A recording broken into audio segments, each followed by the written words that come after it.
I'm back, I didn't quit, I just went on holiday. But talking about holidays, whilst I was away, I stumbled upon a shop selling these fake Lego minifigures. Now I don't exactly know how legal that is, but I did pick up a couple because I realised it gave me a really good idea. And so that's what brings me on to today's video. We're going to be having a look at some real, custom and some fake Lego minifigures, and basically decide whether or not you should buy cheap knockoffs, expensive customs, or just stick to what Lego makes themselves. So without any further delay, let's get straight into it. Now there's a lot of debate from fans about the state in which Lego minifigures are in. It seems as if one moment Lego can release an amazing minifigure with more accuracy than you could ever dream to imagine, such as this Electro from the new Spider-Man No Way Home set. And then somehow they release other minifigures with next to no detail, or even not accurately matching them to what they're wearing in the show they're from, such as this Ned minifigure, also from the same set. It's crazy to think that both of these minifigures are from the same set. You just wouldn't imagine it, especially with the contrast and detail that they both have. So that's why I think today's video will be pretty interesting to talk about. First of all, let's have a look at these fake minifigures. Now at first glance they look pretty cool. They have a high level of detail and seem to mirror image what a potential real minifigure may look like. And these only cost me $3 each. But if you didn't realise that these were fake, when you take a closer look, this is where you can start to see the real difference. Firstly, none of the pieces have the official Lego trademark stamped anywhere on them. There's really obvious moulding lines from how these pieces were made, which clearly shows the cheaper methods used to do this. And if you do a little digging, you'll find that the molds don't match up to the official Lego pieces. And unsurprisingly, these fake minifigures are actually really stiff to move, and they have hardly any flexibility to them anyways. But I didn't think they were that bad. Apart from the crazy eyebrows on this Gareth Bale, when I saw these, I thought they'd be pretty fun to pick up, especially for $3 each. So if I bring in this real Boba Fett minifigure, the one that comes with the newest Mandalorian Slave 1 release, when you place both the fake one and the real one side by side, this is where you can start to actually really see the difference. The armor on the fake minifigure is on top of the body rather than printed onto it. If you look at the face print, the tone of the skin is very unmatched to what it should actually be. And then my favorite part of this whole minifigure, and I do find it pretty funny, but if you strip it of all the accessories and just compare the body and legs, you can see that they actually aren't even in proportion to each other, with the fake version of Boba Fett having a slightly longer body, but a much noticeably longer neck. The helmet has an empty clear visor, which is pretty cool to see, but it completely covers the face, making it impossible for Boba to even see where he's walking, which is definitely a bit of a problem for him if he's trying to go anywhere, let alone even fight. But if I move on for now, we can have a look at this. A real custom Lego Lionel Messi minifigure from the wonderful Firestar Toys. And no, this is not a sponsored video, but you know, maybe feel free to drop me a message, Firestar. Just putting it out there. This custom minifigure costs me around $20, a much more noticeable price compared to the fake ones. It uses all genuine Lego pieces and it's printed to the highest of quality. If I show you the comparison of the printing on the back of the shirt compared to my fake Gareth Bale version, I don't know how clearly you can see this difference in the video, but the Messi version has a more glossy look to it and you can feel the texture of the print on it, whilst the Bale version just looks nowhere at all of the same quality. It has no feel to it at all and the colour already looks as if it's starting to come off, and I feel like it's that sort of print job where if you just scratch it with a nail you could quite easily get it off. Now other than the clear lack of accurate detail, the quite frankly scary face that they've opted for in this Bale minifigure,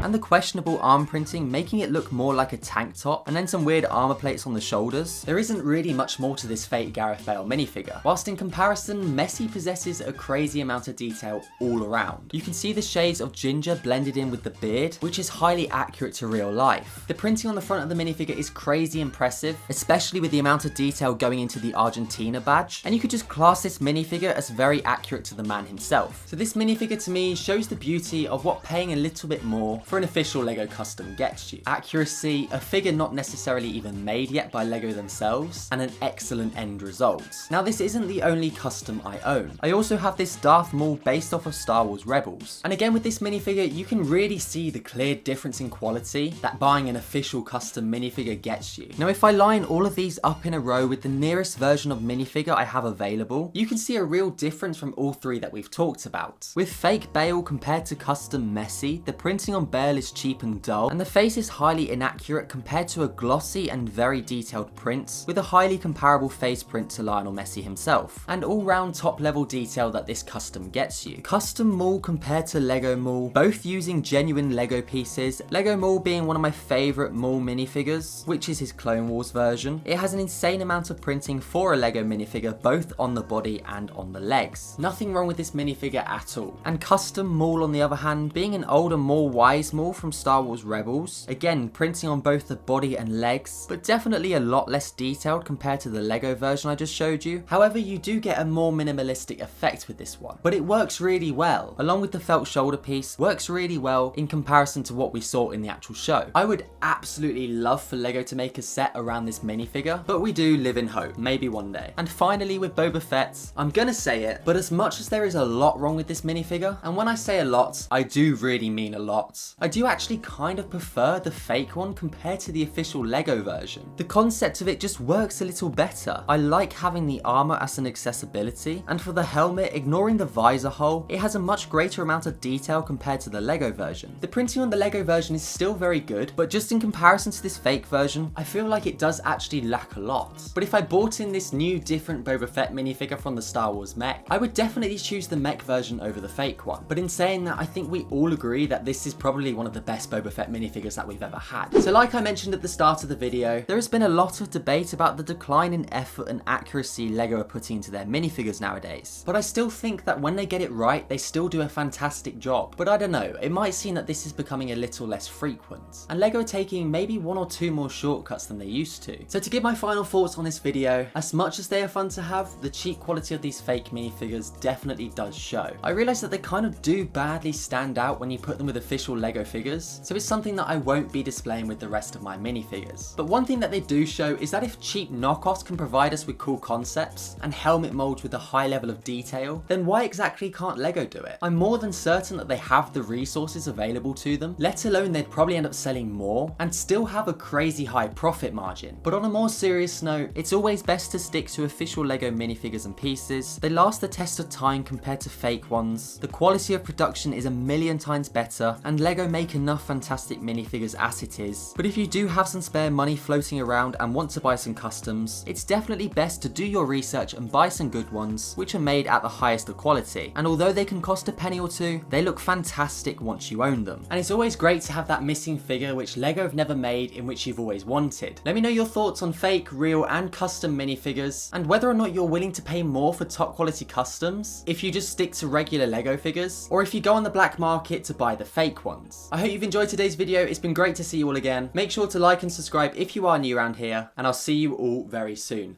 Bye guys.